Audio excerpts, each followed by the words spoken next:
जेठालाल ने सोचा था कि 2026 का पहला दिन बबीता जी की मुस्कान और फाफड़ा जलेबी की खुशबू से शुरू होगा। लेकिन दोस्तों कहते हैं ना कि जब किस्मत की गाड़ी पंक्चर होती है तो स्टेपनी भी साथ छोड़ देती है। 2026 की पहली ही दोपहर जेठालाल जब अपनी दुकान गड़ा इलेक्ट्रॉनिक्स पहुंचता है तो वहां का मंजर देखकर उसके पैरों तले से जमीन ही नहीं बल्कि पूरा पाताल लोक खिसक जाता है।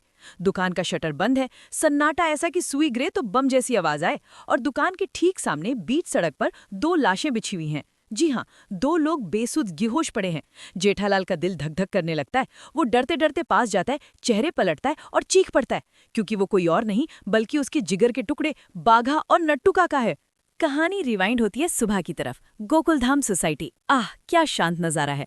पक्षी चहचहा रहे हैं, सूरज दादा अपनी ड्यूटी पर है, लेकिन हमारे टप्पू सेना 2.0 यानी वीर और बांसुरी के दिमाग में कुछ और ही खिचड़ी पक रही है। ये दोनों छोटे शैतान सोसाइटी के कंपाउंड में ऐसे खड़े हैं जैसे किसी बैंक में डकैती डालने का प्लान बना रहे हो। वीर के चेहरे पर वो वाली मुस्कान है जो बताती है कि आज किसी ना किसी बकरे का कटना तय है। वीर कहता है, अब आएगा ना सुविचार का असली मजा। और बांसुरी, जो उसकी क्राइम पार्टनर है, वो भी सुर में सुर मिलाते हुए कहती है, हाँ, जो भी पढ़ेगा उसका भेजा फ्राई हो जाएगा। तभी एंट्री होती है हमारे कच्छ के कोहिनूर, जलेबी फाफड़ा किंग श्रीमान जेठालाल चंपकलाल गड़ा की। जेठालाल अपनी शर्ट की कॉलर ठीक करते हुए ऐसे आ रहा है जैसे आज ही उन्हें बिजनेसमैन ऑफ द ईयर का अवार्ड मिलने वाला हो। उनकी नजर पड़ती है सुविचार बोर्ड पर। जेठालाल की आदत है वो दिन की शुरुआत सुविचार पढ़कर करते हैं ताकि दिन भर पॉजिटिव वाइब्स मिले। लेकिन आज सुविचार बोर्ड पर जो लिखा था उसे देखकर जेठालाल की आंखों के लेंस हिल गए। जेठालाल वहां स्टैचू बन गया जैसे उसने बोर्ड पर अपनी उधारी की लिस्ट देख लियो। भाई साहब, बोर्ड पर कुछ ऐसा लिखा था जो ना हिंदी लग रहा था, ना इंग्लिश, ना उर्दू। ऐसा लग रहा था जैसे किसी एलियन ने डॉक्टर की हैंडराइटिंग में अपना लव लेटर लिख दिया हो। जेठालाल मन ही मन सोचता है, ये क्या बवाल है, ये अक्षर है या कीड़े मकोड़े। जेठालाल का दिमाग वैसे भी इंग्लिश के मामले में थोड़ा पैदल है, लेकिन आज तो उसे लग रहा था कि वो पैदल नहीं बल्कि बिना पैरों के मैराथन दौड़ रहा है। जेठालाल उन छोटे पैकेट्स वीर और बांसुरी से पूछता है, ए वीर, ये क्या लिखा है भाई, मुझे तो कुछ पल्ले नहीं पड़ रहा। क्या भिड़े ने किसी गुप्त भाषा में खजाना छुपाया है? बच्चे हंसने लगते हैं। वीर कहता है, अरे अंकल, ये इंग्लिश में लिखा है। जेठालाल का ईगो हर्ट हो गया। भाई, इंग्लिश? जेठालाल ने ऐसे रिएक्ट किया जैसे किसी ने उसे कह दिया हो कि जलेबी मीठी नहीं कड़वी होती है। वो बोलता है, देख भाई, माना मेरी इंग्लिश ऑक्सफोर्ड लेवल की नहीं है, लेकिन इतनी भी गई गुजरी नहीं है। ये जो जलेबी की तरह टेढ़े मेढ़े अक्षर हैं, ये इंग्लिश कैसे हो सकते हैं? बांसुरी समझाती है, अरे अंकल, ये मॉडर्न आर्ट वाली इंग्लिश है, 2026 का स्टाइल है। जेठालाल फिर से आंखों को मलते हुए पढ़ने की कोशिश करता है। वो सिर टेढ़ा करता है, आंखें छोटी करता है, हैप्पी हप्पी ह प प। बेचारे जेठालाल का स्ट्रगल देखकर तो दीवार को भी हंसी आ जाए। वो झुंझलाकर बोलता है, हे भगवान, 2026 के पहले दिन सोचा था बबीता जी के दर्शन होंगे तो लाइफ सेट हो जाएगी, यहाँ तो साला सुविचार ही आउट ऑफ सिलेबस आ गया। ये कैसा अपशकुन है? बच्चों को जेठालाल की हालत पर तरस आ जाता है, या शायद मजा आ रहा होता है। वीर बोलता है, अंकल आप टेंशन मत लो, दुकान जा रहे हो ना, बस ये पढ़ के बता दो। जेठालाल का कॉन्फिडेंस देखिए। वो बोलता है, अरे ये तो मेरे बाएं हाथ का खेल है, और फिर से बोर्ड के पास जाकर भ भ भ करने लगता है। अंत में हार मानकर वो वही डायलॉग मारता है जो हर इंडियन स्टूडेंट एग्जाम में मारता है, ये सिलेबस में नहीं था, ये भिड़े ने जरूर कोई रशियन या स्पेनिश भाषा लिखी है।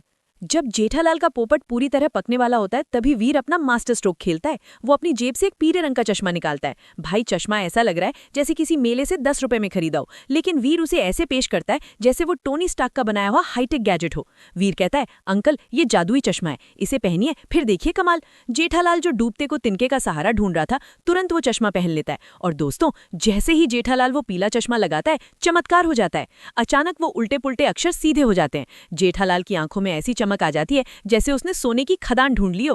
वो चिल्लाता है, अरे वाह वाह भाई वाह, ये तो सचमुच इंग्लिश है, ये तो जादू है। जेठालाल अब सीना चौड़ा करके पढ़ता है, हैप्पी न्यू ईयर 2026। बच्चे तालियां बजाते हैं। जेठालाल खुश तो होता है, लेकिन साथ ही साथ उसे अपनी मासूमियत पर भी हंसी आती है। वो कहता है, मान गए उस्ताद, लोगों के दिमाग का दही करने का और उन्हें कंफ्यूज करने का क्या सॉलिड गेम बनाया है तुम लोगों ने। मैं तो डर ही गया था कि कहीं मेरी आंखों का नंबर तो नहीं बढ़ गया। यहाँ पर जेठालाल की खुशी देखिए। एक छोटी सी पहेली सुलझाकर वो खुद को शर्लक होम्स समझ रहा है। दरअसल जेठालाल दिल का बहुत साफ है। छोटी छोटी खुशियों में वो बच्चे जैसा बन जाता है। उसे ये नहीं पता कि ये सिर्फ मिरर राइटिंग का खेल है। उसे लग रहा है कि बच्चों ने कोई जादू कर दिया है। यही तो जेठालाल की खासियत है। अभी जेठालाल अपनी जीत का जश्न मना ही रहा था कि वहां एंट्री होती है गोकुलधाम के नए कंफ्यूजन कपल रतन और रूपा की। ये दोनों जेठालाल को गुड मॉर्निंग विश करते हैं। जेठालाल के दिमाग में तुरंत शैतानी खुराफात जाग जाती है। वो सोचता है, मेरा पोपट हुआ, अब इनका भी करते हैं। जेठालाल रतन भाई से सुविचार पढ़ने को बोलता है। रतन भाई बोर्ड की तरफ ऐसे देखते हैं जैसे कोई भैंस नई नवेली कार को देखती है, एकदम ब्लैंक। रतन हकलाते हुए बोलता है NRN। और रूपा भाभी, उनकी तो बात ही मत पूछिए, वो अपना अलग ही लॉजिक लगाती हैं। NRN मतलब नहीं रे नहीं। वाह भाभी जी वाह, आप तो साक्षात डिक्शनरी की विलन निकली।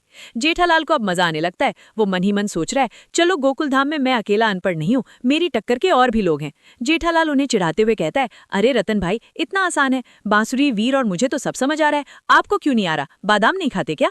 रतन भाई झुंझला जाते हैं। जेठा भाई, ये बच्चों ने कौन सी अगड़म बगड़म भाषा लिखी है? भिड़े भाई देखेंगे तो गुस्सा करेंगे।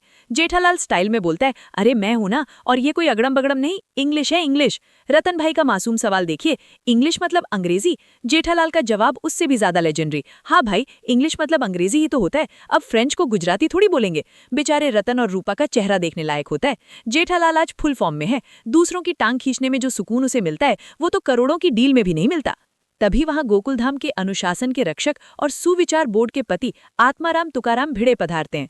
भिड़े अपनी सखाराम यानी स्कूटर के साथ आता है और आते ही उसकी नजर अपनी दूसरी पत्नी यानी सुविचार बोर्ड पर पड़ती है। भिड़े को हार्ट अटैक आते आते बचता है। ये क्या कचड़ा लिखा है, मेरे पवित्र बोर्ड पर ये कीड़े किसने छोड़े हैं? जेठालाल तो मजे लेने के मूड में है ही। वो बोलता है, क्यों भिड़े, नए साल पर कोई नई भाषा इजाद की है या फिर सुविचार लिखते लिखते सो गए थे? भिड़े चिढ़ जाता है। जेठालाल, मजाक मत करो, मैं ये सब नहीं करता, मैं तो शुद्ध, साफ और स्पष्ट विचार लिखता हूँ, ये किसकी हरकत है? भिड़े की डिटेक्टिव नजरें बच्चों पर पड़ती हैं। वीर और बांसुरी सर झुका लेते हैं। भिड़े अपना लेक्चर शुरू करने ही वाला होता है कि मेरी परमिशन के बिना पत्ता भी नहीं हिलता, तो पेन कैसे हिला? तभी वहां एंट्री होती है हमारे तारक मेहता साहब की। जेठालाल अपने फायर ब्रिगेड यानी मेहता साहब को देखकर खुश हो जाता है। लेकिन रुकिए, क्या मेहता साहब इस पहेली को बिना जादुई चश्मे के सुलझा पाएंगे या फिर आज परम मित्र का भी पोपट होगा? जेठालाल मेहता साहब को चैलेंज देता है। मेहता साहब, आप तो राइटर हैं, दुनिया जहान की किताबें पढ़ी हैं, जरा ये पढ़ के बताइए। मेहता साहब बोर्ड देखते हैं। माथे पर शिकन नहीं बल्कि एक हल्की सी मुस्कान आती है। वो जेब से अपना फोन निकालते हैं। जेठालाल सोचता है, ले ये गूगल बाबा की मदद लेंगे। लेकिन मेहता साहब फोन से एक सेल्फी लेते हैं और जेठालाल को दिखाते हैं। ये लो जेठालाल, पढ़ लो। जेठालाल चौंक जाता है, हैं? आपको कैसे पता चला? मेहता साहब फिर अपना ज्ञान का पिटारा खोलते हैं। जेठालाल, इसे कहते हैं मिरर इमेज यानी दर्पण प्रतिबिंब। मैंने देखा, मुझे लगा नंबर है 6202, उल्टा किया तो बना 2026, फिर मिरर सेल्फी ली तो सब साफ हो गया। जेठालाल का मुंह खुला का खुला रह जाता है। वाह मेहता साहब, आप तो सचमुच गूगल के बाप निकले, बिना चश्मे के ही देख लिया। जेठालाल को अपने दोस्त पर गर्व होता है। भाई दोस्त हो तो ऐसा, जो मुसीबत में भी साथ दे और पहेली सुलझाने में भी। मेहता साहब की तारीफ हो गई। अब जेठालाल को याद आता है कि उसे दुकान जाना है। वो मुड़ता है, लेकिन मन में एक टीस है, बबीता जी के दर्शन नहीं हुए। वो बहाने से रुकता है और तभी सामने से आता है उसका जानी दुश्मन कृष्णन सुब्रमण्यम अय्यर। हाथ में ब्रीफकेस, चेहरे पर वही सड़ा हुआ एक्सप्रेशन। जेठालाल उसे देखकर ऐसे रुकता है जैसे बिल्ली ने रास्ता काट लिया हो। अय्यर की तो आदत है उंगली करने की। वो पूछता है, क्या हुआ जेठालाल, मुझे देखकर मुंह क्यों फेर लिया? जेठालाल तुरंत पैतरा बदलता है। अरे नहीं अय्यर भाई, मैं तो आपका ही वेट कर रहा था। आप तो साइंटिस्ट है ना, रॉकेट उड़ाते हैं, मंगल ग्रह पर पानी ढूंढते हैं, तो जरा ये बोर्ड पर क्या लिखा है ये भी ढूंढ दीजिए। अय्यर का ओवर कॉन्फिडेंस देखिए। सुविचार का साइंस से क्या लेना देना? जेठालाल उसे बोर्ड के पास ले जाता है। अय्यर चश्मा ठीक करता है, घूरता है, लेकिन उसे भी काला अक्षर भैंस बराबर ही दिखता है।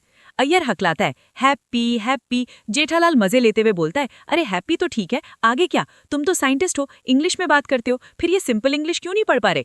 अय्यर की इज्जत का कचरा होते देखकर जेठालाल को जो ठंडक मिलती है वो तो एसी में भी नहीं मिलती। जेठालाल फाइनली उसे एक्सपोज करता है और बच्चों को बोलता है कि उसे वो चश्मा दे। अय्यर चश्मा पहनता है और चिल्लाता है, ओ हैप्पी न्यू ईयर 2026। जेठालाल ताली बजाता है और तंज कसता है, वाह साइंटिस्ट साहब, चश्मा लगाकर तो कोई भी पढ़ ले, बिना चश्मे के तो फ्यूज उड़ गए थे ना। जेठालाल अय्यर को फॉरेनर कहकर चिढ़ाता है कि उसे हिंदी मुहावरे समझ नहीं आते। तभी बालकनी का दरवाजा खुलता है और वहां आती है हुस्न की मलिका, गोकुलधाम की परी बबीता जी। जेठालाल का चेहरा ऐसे खिल उठता है जैसे मुरझाए हुए फूल पर बारिश की बूंदें पड़ गई हों। वो जोर से चिल्लाता है, गुड मॉर्निंग बबीता जी। बबीता जी सबको विश करती हैं, लेकिन यहाँ कबाब में हड्डी अय्यर बीच में आ जाता है। वो बबीता जी से चार्जर मांगने लगता है। जेठालाल तुरंत हेल्पफुल हीरो बनने की कोशिश करता है। अरे बबीता जी, चार्जर नहीं मिल रहा तो चिंता क्यों करती हैं? मैं अभी बाघा को बेचकर नया ओरिजिनल चार्जर मंगवा देता हूँ। अय्यर बीच में टांग अड़ा देता है, नो नो जेठालाल, इसकी कोई जरूरत नहीं है। और इससे पहले कि जेठालाल हैप्पी न्यू ईयर बोल पाता, बबीता जी बोलती है, मेरा फोन स्विच ऑफ है, मैं अभी आती हूँ। और वो अंदर चली जाती है। धड़ाम! जेठालाल के दिल के अरमानों का महल एक सेकंड में ताश के पत्तों की तरह बिखर जाता है। जेठालाल जेठालाल का चेहरा ऐसे हो जाता है जैसे किसी ने उसके हाथ से जलेबी छीन ली हो। वो मन ही मन सोचता है, धत तेरी की, 2026 के पहले दिन बबीता जी दिखी भी तो बात नहीं हो पाई और हैप्पी न्यू ईयर भी नहीं बोल पाया। ये अय्यर भाई सच में मेरी कुंडली में राहु बनकर बैठे हैं। जेठालाल टूटे हुए दिल के साथ ऑटो में बैठता है। वो ऑटो में भी मेहता साहब को फोन करके अपना दुखड़ा रोता है। मेहता साहब, क्या सोचा था और क्या हो गया? सुबह बबीता जी के दर्शन के लिए तड़पा, मिला तो अय्यर, घर गया तो वो अंदर चली गई, बालकनी में आई तो फिर अंदर भाग गई। आज का दिन ही पनौती है। मेहता साहब उसे समझाते हैं, लेकिन जेठालाल का मूड ऑफ है। वो बस दुआ करता है कि दुकान पर सब ठीक हो, लेकिन उसे क्या पता था कि दुकान पर तो उससे भी बड़ा भूचाल उसका इंतजार कर रहा था। जेठालाल का ऑटो गड़ा इलेक्ट्रॉनिक्स के सामने रुकता है। जेठालाल भारी मन से उतरता है, जेब से चाबी निकालता है, लेकिन जैसे ही उसकी नजर शटर की तरफ जाती है, उसके हाथ से चाबी गिर जाती है। सामने का नजारा देखकर जेठालाल की आंखों के सामने अंधेरा छा जाता है। दुकान का शटर बंद पड़ा है और शटर के ठीक बाहर सड़क पर दो लोग मरे हुए जानवरों की तरह बेसुध पड़े हैं। जेठालाल कांपते हुए पैरों से आगे बढ़ता है। अरे ये कोई और नहीं, उसके दुकान की रीढ़ की हड्डी बाघा और नट्टू काका हैं। दोनों ऐसे पड़े हैं जैसे किसी ने जहर दे दिया हो या कोई भयंकर मारपीट हुई हो, और पास में ही एक शराबी झूम रहा है। जेठालाल चिल्लाता है, नट्टू काका, बाघा, लेकिन कोई जवाब नहीं। क्या हुआ है यहाँ पे? क्या नए साल की पार्टी में बाघा ने ज्यादा पी ली है?